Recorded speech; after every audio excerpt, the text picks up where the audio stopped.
اللہ تعالیٰ کو خالق مانے، اللہ تعالیٰ کو مالک مانے، اللہ تعالیٰ کو رازق مانے، مختار کل مانے، لیکن اللہ تعالیٰ کی توحید کا اقرار نہ کرے، اللہ کی وجود کا بھی قائل ہو، اللہ کے خالق مالک رازق ہونا کا بھی قائل ہو، لیکن اللہ کی توحید کا قائل نہ ہو، یہ کہے کہ اللہ بھی کرتے ہیں اور یہ بھی کرتے ہیں، عبادت اللہ کی بھی ہو سکتی ہے، ان کی بھی ہو سکتی ہے، ہمارے کام اللہ بھی بناتے ہیں اور یہ بھی بنا سکتے ہیں۔ متکلمین فرماتے ہیں جس پر نصوص قطعیہ موجود ہیں، ایسا بندہ اللہ کو مان کر، سب سے بڑا مان کر بھی خود کو مسلمان نہیں کہہ سکتا۔ جو وجود باری تعالیٰ کا قائل ہو، نصوص اس پر موجود ہیں۔ جناب رسول اللہ صلی اللہ علیہ وسلم کے دور کے جو مشرکین تھے وہ اللہ کے وجود کے قائل تھے۔ ان سألتهم من خلق السماوات والارض ليقولن اللہ، اے پیغمبر اگر آپ ان سے پوچھیں آسمانوں اور زمینوں کو کس نے بنایا تو یہ خود کہیں گے اللہ نے بنایا۔ وہ وجود باری تعالیٰ کے قائل تھے لیکن توحید کے قائل نہیں تھے۔ تو جس طرح اللہ کے وجود کو ماننا کافی نہیں، توحید کو ماننا بھی کافی ہے، اسی طرح اگر کوئی شخص اللہ کے نبی کی نبوت کا قائل ہو، اللہ کے نبی کے معجزات کا قائل ہو، اللہ کے نبی پر اترنے والی کتاب کا قائل ہو، جناب رسول اللہ صلی اللہ علیہ وسلم کی عظمت اور رفعت کا قائل ہو، اللہ کے نبی کو مانتا ہو اور سب سے بڑا مانتا ہو، لیکن اللہ کے نبی کو آخری نبی نہ مانتا ہو، تو ایسے بندے کے ایمان کا بھی کوئی اعتبار نہیں ہے۔ تو اس کی سب سے پہلی اہمیت، جس طرح اللہ کی ذات کے بارے میں صرف ماننا کافی نہیں، یکتا ماننا ضروری ہے، صرف وجود ماننا کافی نہیں، توحید ماننا بھی ضروری ہے، اسی طرح جناب رسول اللہ صلی اللہ علیہ وسلم کو صرف نبی ماننا کافی نہیں، اللہ کے نبی کی ختم نبوت کا اقرار کرنا بھی ضروری ہے۔ اس لیے جناب رسول اللہ صلی اللہ علیہ وسلم کے دور میں ایک شخص نے نبوت کا دعویٰ کیا جسے حدیث اور تاریخ کی کتابوں میں مسیلمہ کذاب کہا جاتا ہے۔ امام ابو بکر بیہقی رحمۃ اللہ علیہ نے شعب الایمان بیہقی میں یہ حدیث پاک نقل کی، جناب رسول اللہ صلی اللہ علیہ وسلم نے جب مسیلمہ کی طرف خط لکھا تو اس میں یہ لکھا من محمد الرسول اللہ الی مسیلمۃ الکذاب، وہ حضور کی نبوت کو مانتا تھا، ختم نبوت کو نہیں مانتا تھا۔ اس لیے حضرت ابو بکر صدیق نے بھی باوجود اس کے کہ وہ نبوت کا قائل تھا، حضرت صدیق اکبر نے اس کے خلاف جو جہاد فرمایا، صحابہ کرام کو لے کر گئے ہیں، اس کی بنیاد بھی یہی تھی کہ مسیلمہ کذاب حضور کی نبوت کا تو قائل تھا لیکن ختم نبوت کا قائل نہیں تھا۔ اللہ کے نبی کی ختم نبوت کی دوسری اہمیت، حضور صلی اللہ علیہ وسلم کی نبوت اور ختم نبوت کا عقیدہ اہم کتنا ہے۔ آج ہم جس جہان میں رہتے ہیں اسے عالم دنیا کہتے ہیں۔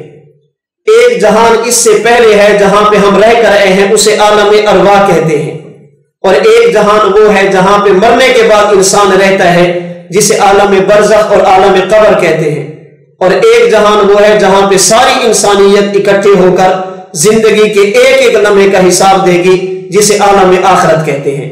تو بڑے عالم چار ہیں، عالم ارواح، نمبر 2 عالم دنیا، نمبر 3 عالم برزخ و قبر، اور نمبر 4 عالم آخرت۔ نصوص قطعیہ ہمیں بتاتی ہیں جس طرح عالم ارواح سے لے کر عالم آخرت تک کوئی عالم ایسا نہیں جہاں پر اللہ کی توحید کی بات نہ کی گئی ہو، اسی طرح عالم ارواح سے لے کر عالم آخرت تک کوئی ایک عالم بھی ایسا نہیں جس میں حضور کی ختم نبوت کی بات نہ کی گئی ہو۔ عالم ارواح میں اللہ کی توحید تھی تو حضور کی ختم نبوت ساتھ تھی۔ آج عالم دنیا میں خدا کی توحید ہے، حضور کی ختم نبوت ساتھ ہے۔ عالم قبر میں پہنچ کر اگر من رب کہہ کر انسان سے اللہ کی توحید کے بارے میں پوچھا جاتا ہے تو من نبی کہہ کر حضور کی ختم نبوت کے بارے میں بھی سوال کیا جاتا ہے۔ عالم آخرت میں جہاں پر اللہ کی توحید کے بارے میں پوچھا جائے گا تو حضور صلی اللہ علیہ وسلم کی ختم نبوت کے بارے میں بھی پوچھا جائے گا۔ تو عالم 4 ہیں۔ عقیدہ ختم نبوت کی اہمیت کا اندازہ اس سے لگیں کہ عالم ارواح سے لے کر عالم آخرت تک کوئی عالم جس طرح خدا کی توحید سے خالی نہیں ہے، اسی طرح جناب رسول اللہ صلی اللہ علیہ وسلم کی ختم نبوت سے بھی خالی نہیں ہے۔ چاروں عالموں میں حضور صلی اللہ علیہ وسلم کی ختم نبوت کا تذکرہ قرآن اور سنت کے اندر، حدیث پاک کے اندر ہمیں ملتا ہے۔ عقیدہ ختم نبوت کی تیسری اہمیت بڑی غور طلب ہے۔ ہم حضور صلی اللہ علیہ وسلم کو آخری نبی مانتے ہیں اور ہم اللہ تعالیٰ کو یکتا مانتے ہیں۔ اللہ کی توحید کے قید، حضور صلی اللہ علیہ وسلم کی نبوت اور ختم نبوت کے قید ہے۔ اللہ کی توحید پر ہمارے پاس دلائل میں قرآن، حدیث، اجماع موجود ہے۔ حضور صلی اللہ علیہ وسلم کی نبوت اور ختم نبوت پر اللہ کا قرآن، نبوت کا فرمان اور امت کا اجماع موجود ہے۔ ان تمام دلائل کے ہوتے ہوئے بھی ہم اللہ کی توحید کو بغیر دلیل کے مانتے ہیں، اگرچہ ہمارے پاس دلائل ہے۔ حضور صلی اللہ علیہ وسلم کی ختم نبوت کو بغیر دلیل کے مانتے ہیں، اگرچہ ہمارے پاس ختم نبوت کے دلائل بھی موجود ہیں۔ دونوں کو بغیر دلیل کے مانتے ہیں، اگرچہ دونوں پر دلائل موجود ہیں، اور ایک دو نہیں۔ مفتی محمد شفیع عثمانی رحمۃ اللہ علیہ نے ختم نبوت کامل میں 100 کے قریب آیات لکھی ہے جو حضور کی ختم نبوت پر دلالت کرتی ہیں۔ اللہ کے نبی کی 210 احادیث لکھی ہیں جو حضور کی ختم نبوت کی دلیل ہیں۔ امت کے اجماع موجود ہیں جو حضور کی ختم نبوت پر دلائل ہیں۔ میں عرض کروں گا انشاءاللہ چند آیات، احادیث، اجماع امت۔ لیکن ان دلائل کے ہونے کے باوجود بھی اگر یہ دلائل نہ ہوتے ہم تب بھی حضور کی ختم نبوت کے قائل ہوتے۔ اس پر مزید وضاحت کرتے ہوئے میں اپنے امام سید الفقہاء والمحدثین، تلمیذ صحابہ، امام سواد اعظم سیدنا امام اعظم ابو حنیفہ نعمان بن ثابت رحمۃ اللہ علیہ کے 2 قول پیش کرتا ہوں۔ آپ کا ایک قول وہ ہے جو اصول فقہ، اصول الشاشی تک میں موجود ہے۔ امام صاحب رحمۃ اللہ علیہ فرماتے ہیں اگر کسی شخص کے پاس عقل موجود ہو، اسے اللہ کے بارے میں بتانے والا کوئی نبی نہ جائے، اللہ کی توحید کے بارے میں بتانے کے لیے کوئی رسول نہ جائے، اس کے پاس کوئی نقلی دلیل موجود نہ ہو، اس بندے کے لیے اللہ کی توحید پر ایمان لانا تب بھی ضروری ہے، اگرچہ اس کے پاس آیت نہ ہو، اگرچہ اس کے پاس حدیث نہ ہو، اگر اس کے پاس عقل ہے، ایسے بندے کے لیے اللہ کی توحید پر بغیر قرآن کے ایمان لانا ضروری، بغیر حدیث کے ایمان لانا ضروری، بغیر نقلی دلیل کے ایمان لانا ضروری ہے۔ اسی طرح امام ابن حجر مکی الہیثمی رحمۃ اللہ علیہ نے شافعی المسلک ہیں، اپنی کتاب الخیرات الحسان فی مناقب الامام الاعظم ابی حنیفۃ النعمان کے صفحہ 57 پر 23ویں فصل میں لکھا ہے، حضرت امام اعظم امام ابو حنیفہ رحمۃ اللہ علیہ فرماتے ہیں من طلب منہ علامتا کفر، اگر کوئی شخص حضور کے بعد یہ کہے کہ میں بھی نبی ہوں، نئی نبوت کا دعویٰ کرے، اور کوئی بندہ اس سے اس نیت کے ساتھ دلیل کا مطالبہ کرے کہ اگر یہ دلیل دے گا تو میں اسے نبی مان لوں گا، امام صاحب رحمۃ اللہ علیہ فرماتے ہیں کہ دعوی نبوت کرنے والا تو کافر ہے ہی، جو بندہ اس سے نبوت کی دلیل مانگے گا یہ بھی کافر ہو جائے گا۔ کیوں؟ اس لیے کہ حضور صلی اللہ علیہ وسلم کی ختم نبوت کو ہم بغیر دلیل کے مانتے ہیں۔ کوئی بندہ یہ کہے کہ حضور کے بعد کوئی بندہ ختم نبوت کے بعد نبوت کا دعویٰ کرے تو اس سے دلیل مانگے، اس کا معنی یہ ہے کہ اسے اپنے حق ہونے پر یقین نہیں ہے، اسے تردد ہے، یہ تسلسل کا شکار ہے۔ تو امام صاحب فرماتے مدعی نبوت سے دلیل کا مطالبہ کرنے والا خود کو مسلمان اور مومن کہلانے کا حقدار نہیں، اس وقت جب اس نیت کے ساتھ دلیل کا مطالبہ کرے کہ اگر دلیل دے گا تو میں اسے نبی مان لوں گا۔ ہاں، ذلیل کرنے کے لیے، رسوا کرنے کے لیے، کذب کو اور دجل کو واضح کرنے کے لیے دلیل کا مطالبہ کرنا یہ ہمارے علماء نے کیا ہے، خود امام صاحب نے کیا، ہمارے بزرگوں نے کیا، اور آج تک ہمارے اسلاف اسی بات پر پکے ہیں کہ جو ختم نبوت کا دعویٰ، ختم نبوت کے بعد نبوت کا دعویٰ کرے اس سے مناظرہ بھی کیا جاتا ہے، دلائل کا تبادلہ بھی کیا جاتا ہے۔ امام صاحب رحمۃ اللہ علیہ کے اس قول سے جو الخیرات الحسان میں ابن حجر مکی نے نقل کیا ہے، ایک بات اور بھی ہمیں سمجھ آتی ہے۔ امام صاحب فرماتے ہیں جو حضور کے بعد نبوت کا دعویٰ کرے تو نبوت کی دلیل مانگنے والا بھی کافر، اس کی وجہ اس بندے کو اپنے حق ہونے پر یقین نہیں ہے۔ اس کا معنی یہ ہے کہ انسان کو اپنے حق ہونے پر یقین ہونا چاہیے۔ ہم خود کو مسلمان کہتے ہیں، ہمیں اپنے مسلمان کے حق ہونے پر چڑھتے سورے سے بھی زیادہ یقین ہے۔ ہم خود کو حق پر سمجھتے ہیں، ہم خود کو اہل سنت والجماعت کہتے ہیں، ہمیں اس کی صداقت پر، اس کی حقانیت پر، اس کے حق ہونے پر چڑھتے سورے سے بھی زیادہ یقین ہے۔ جو ہمارے عقائد ہیں ان تمام عقائد کی حقانیت پر ہمیں 100% یقین ہے، ہم بغیر دلیل کے نہیں ہیں الحمدللہ۔ ہاں جس کے پاس دلیل نہیں ہے وہ کہے کہ ہمیں اپنے حق ہونے پر یقین نہیں ہے، یا خود کو اہل حق نہیں ہو کہنا چاہیے۔ باقی میں آپ حضرات سے گزارش کروں گا جس کا تعلق متکلم اسلام کے ساتھ ہو کم از کم اسے یہ نہیں کہنا چاہیے پتہ نہیں ہم حق پر ہیں یا پتہ نہیں ہم حق پر نہیں ہیں۔ ختم نبوت کی آخری اہمیت عرض کر دوں کہ یہ عقیدہ اہم کتنا ہے۔ یہ عقیدہ ان اسلامی عقائد میں سے ایک ہے جس کے بارے میں امت کبھی دو رائے نہیں ہوئی، امت کا کبھی اختلاف نہیں ہوا۔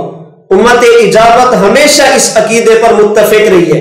سیدنا آدم سے لے کر سیدنا عیسیٰ علیہ السلام تک تمام انبیاء حضور کی ختم نبوت پر متفق ہیں۔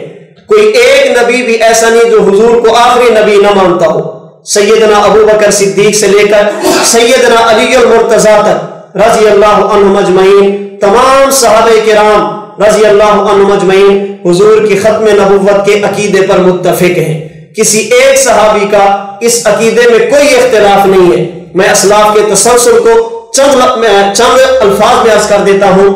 حضرت ابو بکر صدیق رضی اللہ تعالی عنہ سے لے کر دارالعلوم دیوبند کی اساس صاحب تحذیر الناس حضرت مولانا محمد قاسم ننوتوی صدیقی تک، حضرت سیدنا عمر فاروق رضی اللہ تعالی عنہ سے لے کر حضرت حکیم الامت مجدد الدین والملت حضرت مولانا شاہ محمد اشرف علی تھانوی فاروقی تک، سیدنا عثمان رضی اللہ تعالی عنہ سے لے کر شیخ الاسلام علامہ شبیر احمد عثمانی تک، مفتی اعظم پاکستان مفتی محمد شفیع عثمانی رحمہ اللہ تک، حضرت علی المرتضیٰ شیر خدا رضی اللہ تعالی عنہ سے لے کر حضرت سید حسین احمد مدنی علوی رحمت اللہ علیہ تک، اسی طرح سیدنا حسن رضی اللہ تعالی عنہ سے لے کر امیر شریعت سید عطا اللہ شاہ بخاری حسنی تک، یہ ہمارے تمام اسلاف اس عقیدے پر متفق ہیں کہ حضور صلی اللہ علیہ وسلم اللہ کے آخری نبی ہیں، اور سیدنا امام اعظم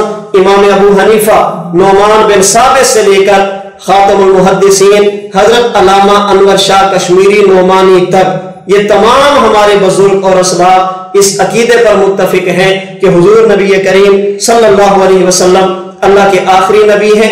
حضور صلی اللہ علیہ وسلم پہ اللہ نے نبوت کا دروازہ بند کر دیا۔